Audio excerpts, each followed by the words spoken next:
Hello everyone, कैसे हो सब लोग। आई होप कि सब बहुत अच्छे से होंगे। इस वीडियो में हम डिस्कशन करने वाले हैं क्वेश्चन नंबर 28 के और वाले पार्ट के सॉल्यूशन के बारे में। अगर आपने इससे प्रीवियस वीडियो अभी तक नहीं देखा, साथ ही साथ आने वाले वीडियोस का सॉल्यूशन देखना चाहते हो तो कंप्लीट प्लेलिस्ट का लिंक मिलेगा आपको डिस्क्रिप्शन में। तो एक बार डिस्क्रिप्शन आप जरूर चेक कर लोगे। साथ ही साथ हमें टेलीग्राम पे ज्वाइन नहीं किया तो फटाफट से टेलीग्राम पे भी ज्वाइन कर लोगे।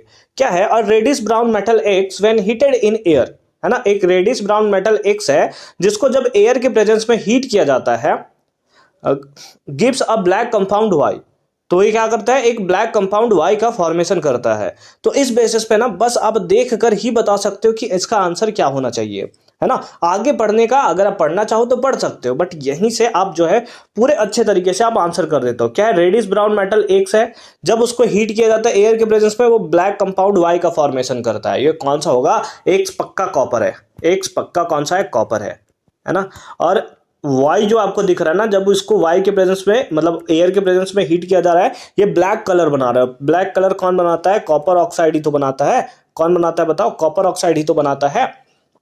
तो इस बेसिस पे जो एक्स हो गया, जो रेडिश ब्राउन मेटल होता है वो कॉपर होगा, और जो ब्लैक कंपाउंड होगा वो वाई होगा। इसी के बारे में आगे भी लिखा हुआ था कि विच when heated in presence of H2 gas give x back. ठीक है, फिर H2 के प्रेजेंस में तो वो रिडक्शन आपका वाला प्रोसेस देखने को मिल रहा है कि जब यही C2 को CuO को जब H2 के प्रेजेंस में आप करोगे तो क्या हो जाएगा, फिर से आपको Cu मिल जाएगा ना, और H2 बाहर निकल जाएगा। तो वही है कि जब इसको H2 के साथ आप क्या करते हो, हीट कराते हो, तो फिर से वो जो है बैक में आपको X देखने को मिलता है, मतलब कॉपर देखने को मिलता है। ठीक है, इस वाले पार्ट को मिटा देते हैं, ये हमें नहीं चाहिए, हमें XY चाहिए बस। ठीक है, हाँ। आगे आगे क्या लिखा है, X is refined by the process of electrolysis. बिल्कुल, this refined X is used in electric wiring. Copper का भी यूज किया जाता है ना, कॉपर का तो यूज किया जाता है इलेक्ट्रिक वायरिंग में। आइडेंटिफाई एक्स एंड वाई, तो एक्स को हमने आइडेंटिफाई कर लिया, कॉपर है। वाई को आइडेंटिफाई कर लिया, CuO है। फिर आगे देखो, आगे पार्ट में क्या दिया, ड्रॉ अ वेल लेवल diagram to represent the process of refining X. बस केवल आपको वेल लेवल डायग्राम ड्रॉ करना था, और नीचे में आपको डायग्राम दिख रहा होगा। क्या मस्त डायग्राम हमने ड्रॉ कर रखा है ना। ड्रॉ थोड़ी कर रखा है, चिपका रखा है आपने, है। उधर से कॉपी करते हो, इधर से आकर पेस्ट कर देता हो, उल्लू बनाते हो हम लोगों को, है ना। ठीक है, दिल पे नहीं लेना। ठीक है, देखो मैं इसमें समझा देता हूँ, हालांकि बोला नहीं गया है बट फिर भी देखो, कैथोड है। कैथोड पे हम लोग लेते हैं प्योर कॉपर, है ना, जो कि हमें कम अमाउंट में देखने को मिलता है ना, एकदम छोटू सा, एकदम। ये जो होगा ना, ये जो स्ट्रिप आपको देखने को मिल रहा है, ये जो इलेक्ट्रोड आपको देखने को मिल रहा है, ये पतलू स्ट्रिप होगा, है ना, एकदम पतलू स्ट्रिप होगा। और ये जो एनोड आपको दिख रहा है, ये एनोड जो होगा वो मोटू स्ट्रिप होगा, यानी कि मोटा आपको देखने को मिलेगा। जब आप चेक करोगे एनसीईआरटी में कहीं भी, है ना, तो ये कंपेयरली आपको पतला दिखाई देगा, ये थोड़ा सा मोटा दिखाई देगा। एनोड पे हम लोग लेते हैं इम्प्योर कॉपर, यानी कि वो कॉपर लेते हैं जिसको हमें प्योर करना है ना, जिसको हमें प्यूरिफाई करना है। उसके लिए हम लोग इलेक्ट्रोलाइट यूज करते हैं कॉपर सल्फेट का, है ना। यहाँ पर आपको दिख रहा है कॉपर सल्फेट जो है उसको हम लोग यहाँ पर लेते हैं, है ना। उसके बाद एक तरफ कैथोड रहेगा और एक तरफ हमारा एनोड रहेगा। एनोड पे इम्प्योर, याद रखोगे, एनोड पे इम्प्योर रहता है और कैथोड पे प्योर रहता है। ठीक है, अच्छी बात है। और इसको हम लोग क्या करेंगे कि इलेक्ट्रिसिटी से, यानी कि एक बैटरी से हम लोग क्या कर देंगे, कनेक्ट कर देंगे। अब इसका प्रोसेस क्या होगा, ये प्रोसेस समझोगे। इसके पास क्या है, Cu है ना। यहाँ पर क्या है, Cu है। इस इलेक्ट्रोड पे क्या है, Cu है, जो कि कैसा है, इम्प्योर Cu है, जिसको प्योर बनाना है। तो सिंपल फॉर्म में क्या होता है कि जब इसको कनेक्ट कर दिया जाता है तो यहां पर आपको दिख रहा है कौन सा, प्लस चार्ज। तो ये प्लस चार्ज जाकर ये इस इलेक्ट्रोड के ऊपर क्या होता है, डिपॉजिट होता है। तो ये प्लस चार्ज अगर इसके ऊपर डिपॉजिट हुआ है तो यहां पर जो Cu प्रेजेंट है, जो इम्प्योर कॉपर के फॉर्म में प्रेजेंट है, वो क्या करता है, इलेक्ट्रॉन्स को डोनेट करना स्टार्ट कर देता है। डोनेट कैसे करेगा सर, रुको एक सेकंड में बताता हूं। ठीक है, इसको थोड़ा सा मैं मिटा दूं, है ना, इन सारे पार्ट्स को मैं मिटा दूं, फिर ज्यादा अच्छे से हम लोग समझ पाएंगे।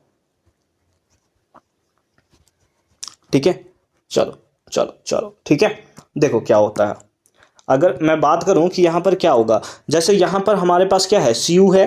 तो ये क्या हो जाएगा कि जब हम लोग इलेक्ट्रिसिटी स्टार्ट करेंगे, ये Cu2 प्लस में Cu किस में 2+ में, और उसके साथ साथ 2 इलेक्ट्रॉन जो है ये रिलीज करेगा। क्या करेगा? 2 इलेक्ट्रॉन रिलीज करेगा, और यही इलेक्ट्रॉन जो है जाकर डिपॉजिट हो जाएगा। और ये इलेक्ट्रॉन्स का फ्लो आप देख सकते हो कि ऊपर की तरफ जा रहा है। ये इलेक्ट्रॉन जो है पॉजिटिव चार्ज को क्या करने जा रहा है? न्यूट्रलाइज करने जा रहा है। तो सर Cu2+ जो हमें इलेक्ट्रोड के ऊपर देखने को मिला उसका क्या होगा? तो Cu2+ कभी इलेक्ट्रोड पे नहीं रह सकता, आयंस कभी इलेक्ट्रोड्स पे नहीं रह सकते। आपको पता है नीचे में क्या है? कॉपर सल्फेट का सॉल्यूशन।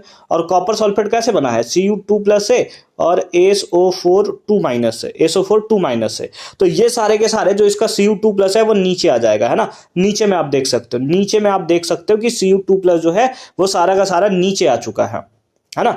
तो उस टाइप से अभी तक तो एनोड वाला बात आपको अच्छे तरीके से समझ में आया होगा। कैथोड पे क्या होगा सर?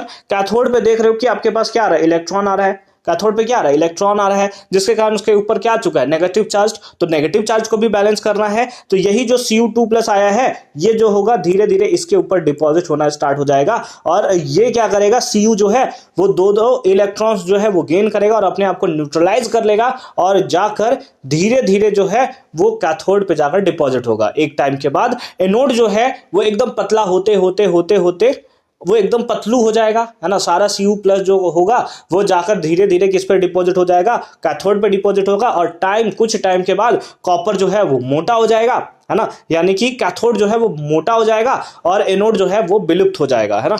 और उसका जितना भी जो हम प्योर कर रहे थे, तो जो प्योर पार्ट है यानी कि कॉपर वाला पार्ट तो चला गया, बट जो इम्प्योर पार्ट है वो नीचे मड के फॉर्म में देखने को मिलेगा, है ना।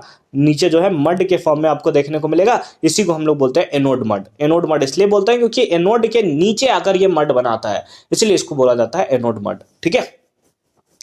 अब यहां पर कभी कभी रिएक्शन लिखने के लिए आता है ना, रिएक्शन में भी मैं आपको बता ही देता हूं। ठीक है, रिएक्शन की एनोड पे क्या हुआ, कैथोड पे क्या हुआ। ठीक है, तो याद रखोगे। क्वेश्चन पूछा नहीं है बट इसके पूछने के पूरे टेंडेंसी है। एनोड पे क्या होना चाहिए और एट कैथोड, है ना, कैथोड पे क्या होना चाहिए।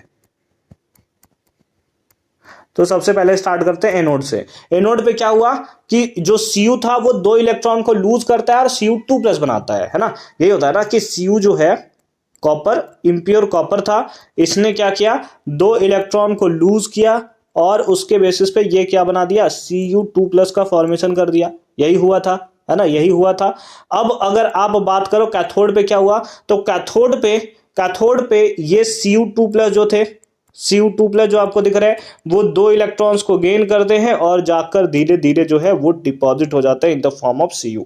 ठीक है, तो इस टाइप से बड़े ही प्यारे तरीके से सिंपल फॉर्म में इसका जो है आप सॉल्यूशन कर सकते हो। आई होप कि ये पार्ट आपको एकदम क्लियर फॉर्म में समझ में आया होगा। मिलते हैं आपसे अगली वीडियो में क्वेश्चन नंबर 29 के सॉल्यूशन के साथ। कंप्लीट प्लेलिस्ट का लिंक मिलेगा आपको डिस्क्रिप्शन में, तो एक बार डिस्क्रिप्शन आप जरूर चेक कर लोगे।